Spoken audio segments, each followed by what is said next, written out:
Les espaces de citoyenneté active, magazine présenté par l'association Evaleco.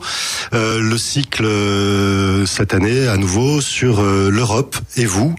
Magazine présenté par Geneviève Fontaine. Bonsoir. Et par Philippe Chemla. Bonsoir à toutes et tous. On va commencer peut-être, Geneviève, par une brève qui concerne les jeunes gens et les jeunes filles. Oui. Un programme qui s'intègre dans les 30 ans du programme Erasmus.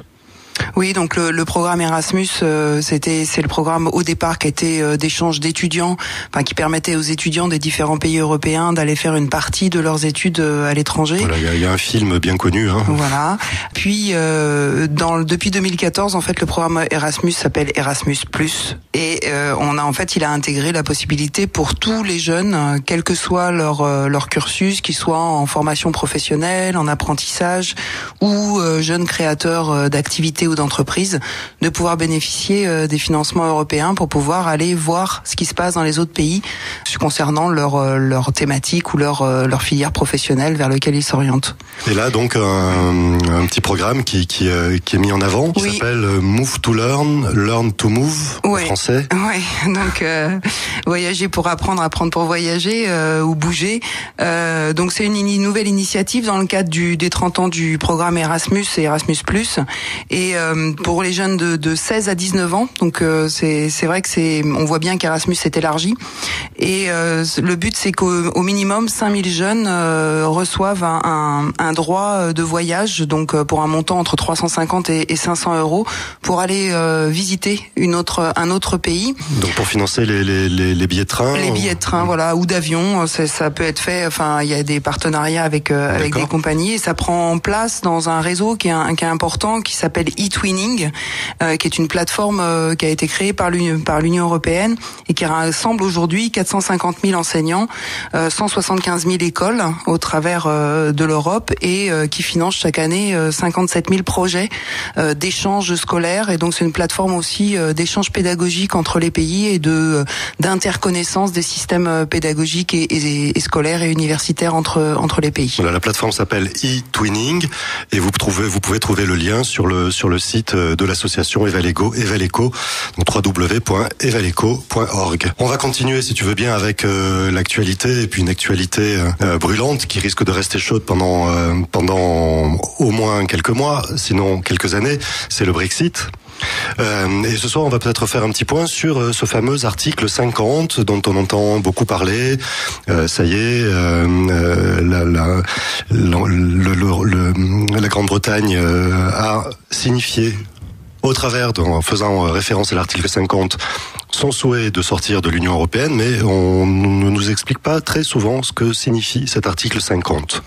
Oui, alors donc le 29 mars, la Grande-Bretagne le gouvernement britannique a eu le vote et donc a enclenché. La Grande-Bretagne avait décidé d'attendre que les commémorations, enfin les fêtes pour le 60e anniversaire du traité de Rome soient passées. Dont on a parlé le mois dernier.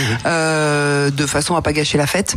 Et puis donc là ils ont. Personne n'a réellement vu de fête. Non plus. Bon. Voilà. De dire ça. Alors cet article 50, si on le résume, c'est que l'État membre qui décide de se retirer de l'Union européenne notifie son intention au Conseil européen, qui est le Conseil qui réunit les 27 maintenant chefs d'État. Voilà, à la lumière des orientations que va donner ce Conseil européen, le Conseil européen va saisir la Commission européenne pour négocier. Donc la Commission européenne ne négocie pas si elle n'a pas de mandat du Conseil européen. C'est donc nos chefs d'État qui vont définir les grandes lignes.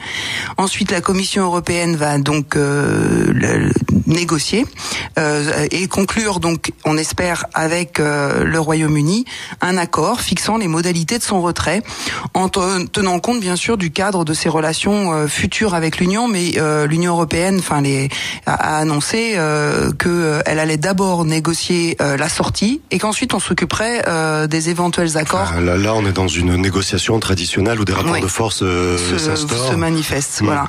Alors, les membres du Conseil européen et du Conseil, c'est-à-dire les différents, le Conseil, ça réunit les membres, les ministres concernés par différentes thématiques, parce que bien sûr, on va négocier sur l'agriculture, sur l'industrie, sur les transports, sur l'éducation, sur tout ça. Et donc à chaque fois, ça concerne des ministres différents. Sur la circulation des personnes aussi. Bien sûr, ça va être un des premiers. Et donc, il va y avoir donc les membres du Conseil européen et du Conseil représentant l'État membre. Ils ne peuvent plus en fait participer. La Grande-Bretagne ne peut plus participer aux différentes instances européennes à partir du moment où il active l'article 50. C'est-à-dire depuis le 29. Depuis le 29, ouais. C'est-à-dire là tout de suite. Voilà, là tout de suite. C'est-à-dire que tout ce qui va, alors ils vont continuer à participer à des choses qui, tant qu'ils sont pas sortis, mais dès qu'on va parler du Brexit, ils peuvent plus être dans les instances de décision. Alors on imagine qu'il y a un accord qui est conclu, il doit être conclu dans les 2 ans. C'est-à-dire qu'il y a 2 ans pour trouver un accord, et si dans ce laps de temps il n'y a pas d'accord trouvé, on a là une limite, une date limite. Voilà, au bout de 2 ans, soit il y a accord, et dans ces cas-là, cet accord doit être approuvé par le Parlement britannique, puis approuvé par le Parlement européen, puis aussi approuvé par le Conseil. Majorité qualifiée, je crois. Alors, il va falloir en fait qu'il y ait approbation par le Parlement européen à la majorité simple, mais il va falloir aussi qu'il y ait approbation par les chefs d'État en place au moment où l'accord sera donc dans 2 ans. Et là, il faudra qu'il soit au moins 20 sur 27 à être d'accord sur l'accord qui aura été proposé par la Commission européenne. Donc, ce qui veut dire que si les gouvernements changent dans les différents 27 États membres dans les 2 ans, les décisions qui auront été prises. Les négociations faites par la Commission européenne peuvent très bien. Oui, alors on peut toujours modifier le mandat. Il suffit que le Conseil européen, ça va pas être simple. Voilà. Et puis surtout, on peut arriver à un accord au final, et puis qu'il y ait changement des chefs d'État et que finalement ils ne ratifient pas cet accord. Voilà. Alors si aucun accord n'est trouvé, voilà, qu'est-ce qui se passe dans ces cas-là? On peut trouver un accord pour prolonger les négociations. Déjà, première étape, c'est possible. Et si jamais aucun accord de prolongation des négociations n'est trouvé, le Royaume-Uni quitte automatiquement l'Union européenne après cette période de 2 ans. Donc il n'y a plus rien qui est en vigueur. Et on continue à négocier à partir de 0 en fait. On reconstruit éventuellement des liens. Sans cadre. Voilà, c'est-à-dire qu'on a 2 ans pour imaginer une sortie avec cadre. Sinon, tout devient caduc et la Grande-Bretagne sort quand même et en fait on reconstruit. Donc voilà. Quand on dit que ça va rester chaud pendant quelques temps, au moins 2 ans, non, c'est peut-être même un petit peu plus. Alors dans ces cas-là, si on est dans le cas où il n'y a pas d'accord et que le pays sort, on se retrouve dans les règles établies par l'Organisation mondiale du commerce. Point barre. Enfin, voilà. Donc les mêmes règles de droit de douane qui peuvent être appliquées à la Grande-Bretagne que dans les règles de l'Organisation mondiale du commerce. Voilà. Donc donc ça va être à suivre, mais quand même bien se souvenir que il y aura tout ça ne sera validé, cet accord ne sera validé que si nos chefs d'État et les parlementaires, parce que si les députés européens le valident. En fait, et que donc il y a quand même. Ça renvoie au fonctionnement des institutions européennes, sur lesquelles on revient régulièrement durant ces émissions, qu'il est nécessaire de connaître et puis de comprendre pour pouvoir saisir les nuances de ce type de situation.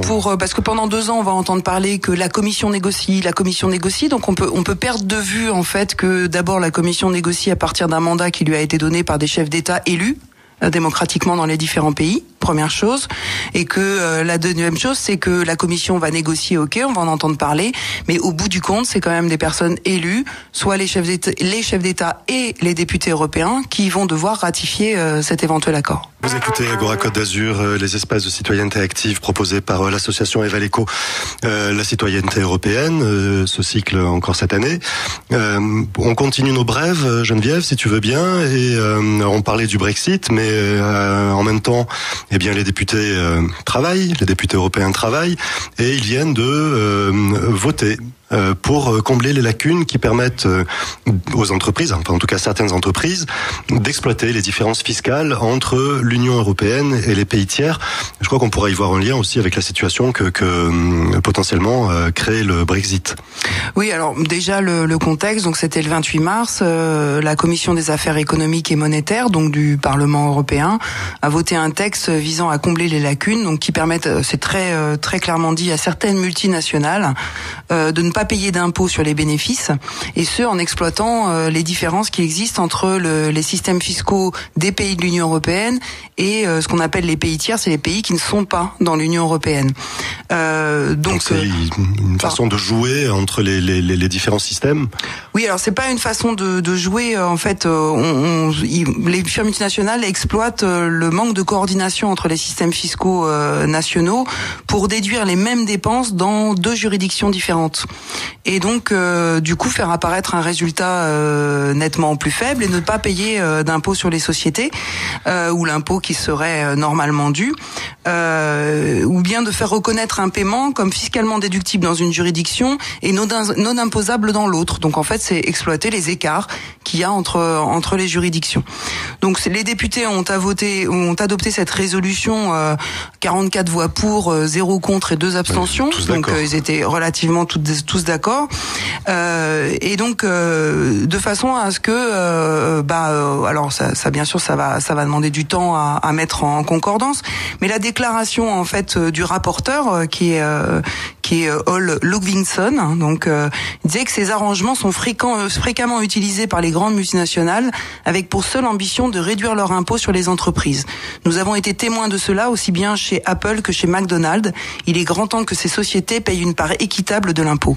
Donc voilà. Donc ce qui est le sens de l'impôt. ce qui est le sens de l'impôt. Alors c'est toujours dans le programme de lutte contre l'évasion fiscale et voilà. Et c'est vrai que c'est relié c'est relié indirectement au Brexit.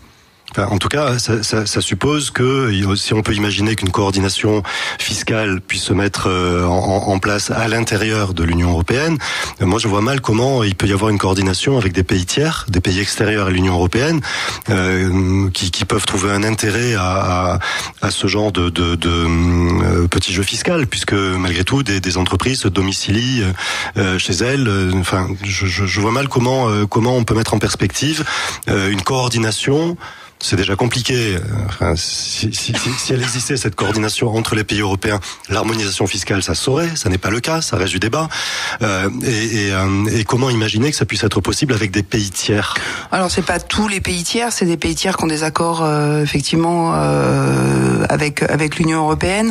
Il s'agit en fait de pouvoir avoir un contrôle sur les déclarations qui ont lieu dans l'Union européenne pour vérifier que certaines dépenses ne sont pas déduites 2 fois. Mais de toute façon, ça ne concerne que des sociétés qui vont avoir des activités ou voire même une implantation dans l'Union européenne.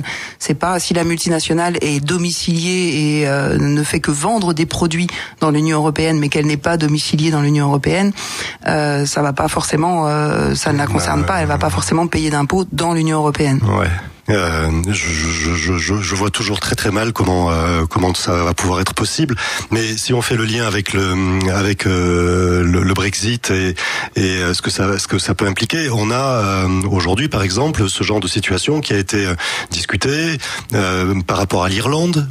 Donc jusqu'à hier, membre de l'Union européenne, puisque appartenant à la Grande-Bretagne, avec des conditions fiscales plus que attractives proposées notamment aux transnationales, on va se retrouver déjà aux portes de l'Europe. Enfin, j'ai du mal à comprendre le sens de ce vote, quoi. En fait, c'est ça. En fait, le sens de ce vote, c'est il y a un petit peu un sauf qui peut aussi sur comment on redonne du sens aussi pour les citoyens et pour les habitants par rapport à ça. Et moi, je l'interprète comme on essaye d'avancer, on essaye de vers les choses, enfin d'avancer sur les sujets qui qui font problème, qui fâchent, comme par exemple l'évasion fiscale et la nécessaire harmonisation fiscale. On n'attaque pas le problème de front de l'harmonisation fiscale à l'intérieur de l'Union européenne. C'est quand même. Mais comme pour beaucoup de choses, on n'attaque pas de front le problème de l'harmonisation sociale à l'intérieur de l'Union européenne, mais on va pouvoir éventuellement avoir des accords avec d'autres pays qui vont inciter à améliorer la situation sociale. Donc on est vraiment dans ce type de choses. Il faut pas oublier aussi que les normes européennes définissent des minimums qui doivent être respectés par tout le monde, et qu'ensuite les différents pays sont libres de rester sur ces seuils minimaux ou d'aller plus loin, ou d'aller plus loin. Donc faut bien garder ça en tête, parce que quand il y a une avancée, et progressivement on peut faire bouger les seuils minimaux et les rendre plus vertueux. Le but étant que les pays étant en deçà de ces seuils et une obligation de monter au niveau de ces seuils, mais jamais que les pays qui soient au-dessus de ces seuils soient obligés de descendre. Donc on est toujours dans cette logique-là, et donc une harmonisation progressive par la montée progressive des normes. Mais bien sûr, ça n'a rien de révolutionnaire comme décision. Les espaces de citoyenneté active, magazine proposé par l'association Evaleco, et le cycle de citoyenneté européenne, l'Europe et vous. On va continuer de transmettre quelques informations sur l'actualité européenne, et parler du livre blanc qui vient d'être livré par la Commission européenne sur l'avenir de l'Europe.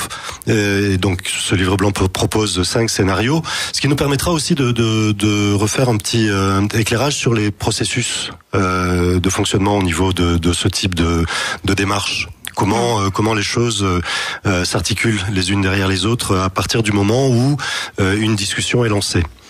Alors la discussion elle est lancée l'année dernière au moment où on parle du Brexit, etc. Puis ça s'accélère avec le vote avec une situation, des Britanniques. Une perception de l'Europe plus que bousculée de partout dans tous les pays. Plus que bousculée dans tous les pays, et donc à ce moment-là, le Conseil européen qui réunit les chefs d'État mandate la Commission européenne pour écrire un livre blanc, c'est-à-dire ce processus-là, une vision prospective pour continuer donc à construire sur l'avenir de l'Europe, c'est-à-dire la manière dont l'Europe pourrait évoluer en maintenant son unité. Donc le but c'était d'éviter l'éclatement.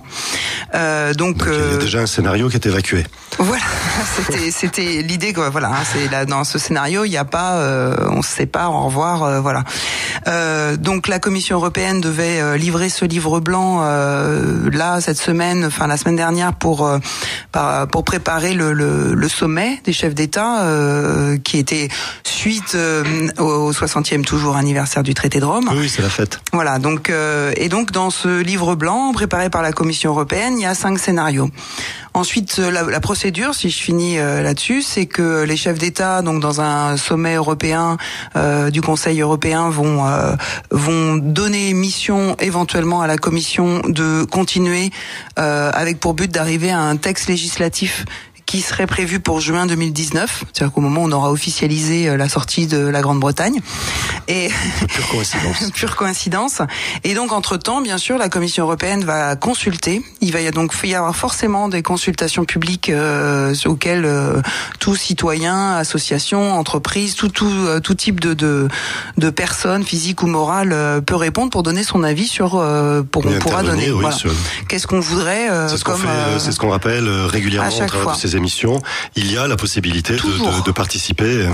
La Commission ne peut pas proposer un texte de loi, un texte de proposition de loi au Parlement européen pour un vote et un aller-retour entre le Conseil des ministres et le Parlement s'il n'y a pas eu consultation de tout le monde, donc consultation citoyenne, large, voilà.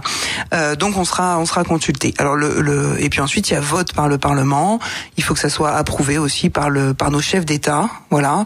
Et éventuellement, si ça touche à des compétences qui ne sont pas exclusivement celles de l'Union européenne, il faut qu'il y ait ratification par les parlements des États membres. Donc voilà, encore une fois, on n'est pas dessaisi de ces décisions. En tout cas, pas complètement. Pas complètement. Et c'est nécessaire de connaître ces processus, ne serait-ce que pour pouvoir réfléchir correctement et ne pas simplement rester sur des idées reçues. Donc, quels sont ces 5 scénarios qu'on pourrait peut-être mettre en regard des programmes des principaux candidats à l'élection présidentielle présidentielle française, peut-être. Alors on peut essayer de faire l'exercice. J'ai peur que ça corresponde pas, mais voilà, puisque le scénario de sortie déjà n'est pas prévu, puisque c'est un scénario pour la continuité. Alors que deux des candidats à la présidence française envisage cette sortie. Donc le but là, c'est de maintenir l'union et de voir comment elle peut évoluer. Donc le premier scénario, c'est s'inscrire dans la continuité. L'Union européenne à 27, donc c'est déjà dit, voilà, s'attache à mettre en œuvre son programme de réforme. Donc on continue, voilà, sur la même lancée. Les programmes de réforme actuels sont sur l'harmonisation sociale et fiscale, mais toujours avec ce qu'on a expliqué en première partie, c'est-à-dire progressivement en changeant les normes minimales. Mais enfin, avec malgré tout la même idéologie, puisqu'on aura toujours le même Parlement. On aura toujours le même Parlement, on aura toujours les mêmes règles sur la concurrence, le marché unique. D'ailleurs, le deuxième scénario, c'est rien d'autre que le marché unique, c'est-à-dire l'Union européenne à 27 se recentre progressivement uniquement sur le marché unique. D'accord, business. C'est-à-dire on en fait une zone de libre-échange, une union commerciale au maximum, et puis on abandonne tout ce qui est des domaines de l'harmonisation sociale, fiscale, la monnaie unique aussi, donc du coup. Troisième scénario, ceux qui veulent plus font plus. L'Union européenne à 27 permet aux États membres qui le souhaitent de faire plus ensemble dans des domaines spécifiques. Donc, par exemple, ceux qui veulent harmoniser plus rapidement leur fiscalité peuvent le faire, même si les autres ne suivent pas forcément. Ce qui est quand même un petit peu une vue de l'esprit. Tout à l'heure, on parlait d'un vote pour harmoniser, pour éviter que des multinationales ne jouent avec les différences fiscales. Et là, on pourrait imaginer que certains pays mettent en place une fiscalité commune qui serait moins favorable que celle d'autres pays de l'Union européenne. Oui, mais enfin, déjà la zone euro et ça. Enfin, je veux dire, faut pas oublier que dans l'Union européenne, il y a 27 pays, il y a pas 27 pays dans la zone euro, donc on a déjà construit un système où ceux qui voulaient aller plus vite ont été plus vite sur la monnaie unique. Faut quand même pas l'oublier. Et c'est d'ailleurs des confusions qu'on remarque dans les programmes des candidats à la présidence française, une confusion entre l'Union européenne, la zone euro. Oui, avec des candidats qui proposent de créer un parlement pour la zone euro et un ministre des Finances pour la zone euro. Sauf que ça voudrait dire, enfin, je sais pas si vous imaginez le millefeuille, vous auriez un parlement européen pour l'Union européenne, puis un parlement de la zone euro, qui déciderait de quoi sur quoi. Enfin, c'est un peu, là aussi, c'est un peu une méconnaissance de l'histoire de la construction européenne. Alors le quatrième scénario, c'est faire moins mais de manière plus efficace. C'est marrant, ça résonne aussi avec des choses qu'on entend. Donc l'Union européenne à 27 concentre ses efforts sur des domaines d'action choisis où elle fournit plus de résultats plus rapidement et réduit ses interventions dans les autres domaines. Donc en gros, on va là où ça fait le moins mal, on avance là où on a déjà avancé et puis on abandonne les endroits qui coincent. C'est les lignes de moindre résistance. Voilà. Et puis le dernier scénario, c'est faire beaucoup plus ensemble. Les États membres décident de faire beaucoup plus ensemble dans tous les domaines d'action. Donc voilà que là, c'est pas très défini ce que ça veut dire. En gros, c'est on fait une refondation. En fait, on redonne un élan à la construction européenne. Donc, j'ai pas encore pris connaissance de ce livre blanc sur l'avenir de l'Europe puisqu'il vient de sortir. J'ai juste ces 5 scénarios, mais je pense qu'on vous en reparlera aussi en détaillant les différents scénarios. On fera savoir les consultations lorsqu'elles seront au moment où les consultations vont sortir, parce que ça risque de bouger peut-être entre le livre blanc et la consultation, vu qu'il y aura l'intervention de nos chefs d'État. Les espaces de citoyenneté active sur Agora, Côte d'Azur, magazine proposé par l'association Evaleco. On a regardé, on a essayé, en s'inspirant d'un article du magazine Alternative économique, de regarder comment les différents candidats à la présidence française approchaient l'idée européenne et leur positionnement. Alors, dans cet article, il n'y a pas tous les candidats à la présidence. Ouais, voilà. Donc, bien sûr.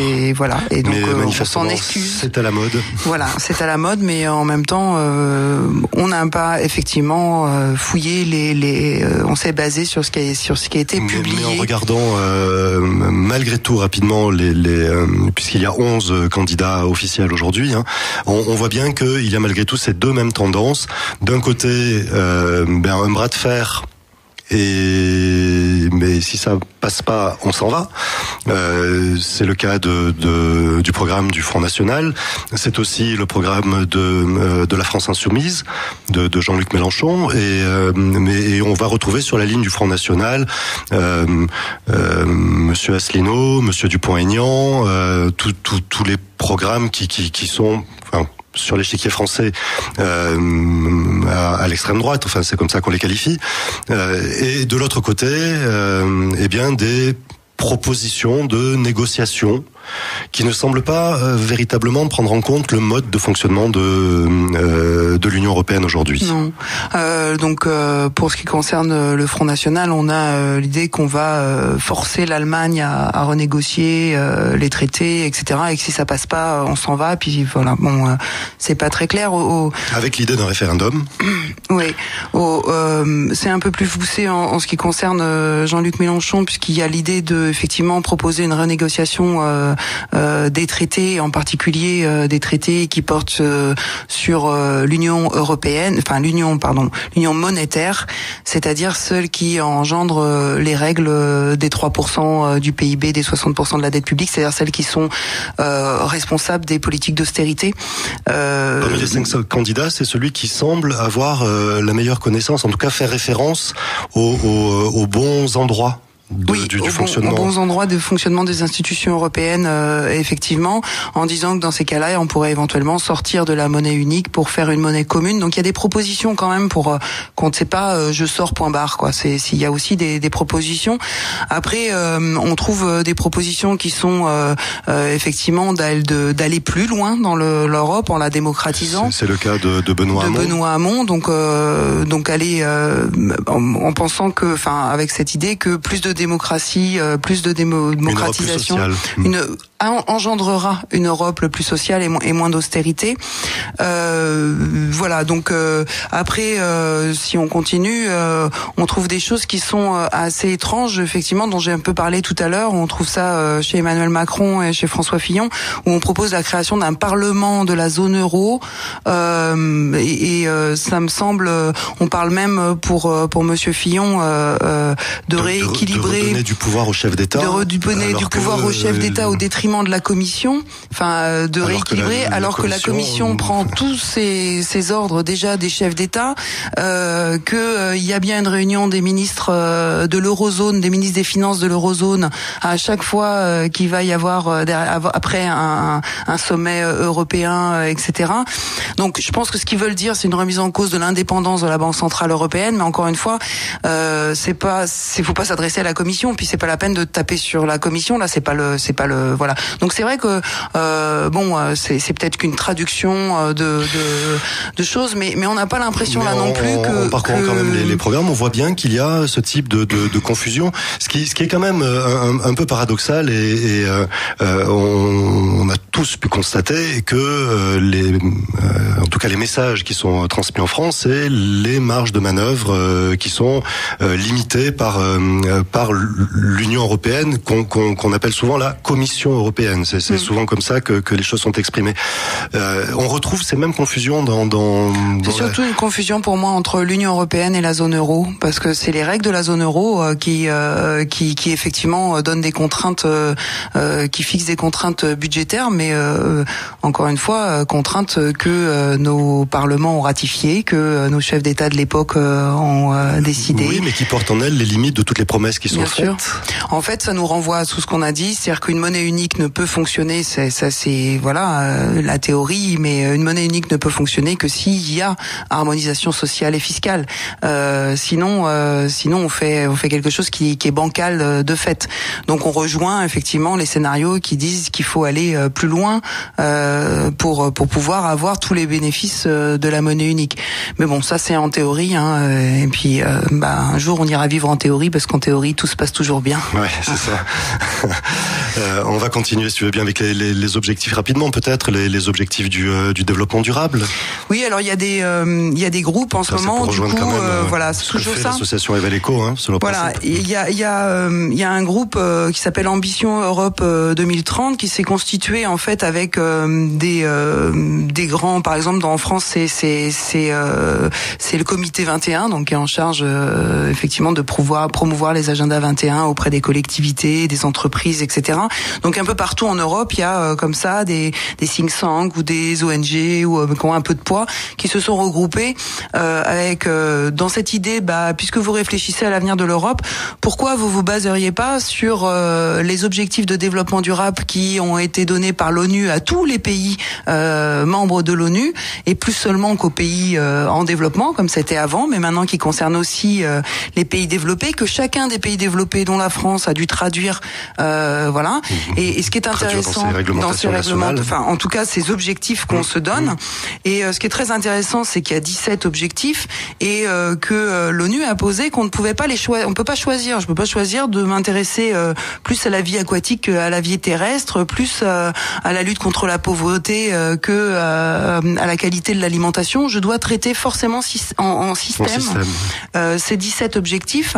Et donc on a un mouvement en fait de responsables comme ça qui invitent les dirigeants, donc nos chefs d'État, à donner comme orientation que l'avenir de l'Europe c'est peut-être de se lancer dans un programme ambitieux des objectifs de développement durable à l'échelle européenne. Et non pas pays par pays. Peut-être ça peut être quelque chose qui refonde à la fois la stratégie. C'est évidemment politique de toute façon, et pour le coup, ça redonnerait peut-être du sens à un projet politique européen. Oui, et puis quelque chose qui serait de l'ordre d'un avenir commun souhaitable et en tout cas. Tenant compte aussi des enjeux réels de la planète. Oui, alors on a juste vu pour dans les programmes, certains prônent une croissance comme s'il n'y avait pas de limite possible, ce qui est quand même un raisonnement poussiéreux aujourd'hui. Oui, et puis c'est ce mouvement Ambition Europe 2030, il pointe qu'il y a déjà des choses qui sont dans les traités européens. Voilà, comme par exemple l'égalité entre les sexes est un objectif du développement durable. Or, c'est une des grandes politiques de l'Union européenne. Par exemple, n'écrivez jamais à l'Europe sans genrer votre courrier, parce que sinon votre courrier ne passera jamais. C'est une des exigences de l'Union européenne. Et ça sera bien fait. Il nous reste à annoncer rapidement, pour que vous puissiez réserver la date, le 12 mai, une manifestation à Montsartou. L'Europe répond à vos questions. Oui, où au minimum 2 députés européens et le représentant de la Commission européenne pour la région Grand Est seront à Montsartou pour répondre à vos questions, et vous pouvez dès à présent nous adresser vos questions par mail. Bonne soirée à toutes et tous sur Agora Côte d'Azur.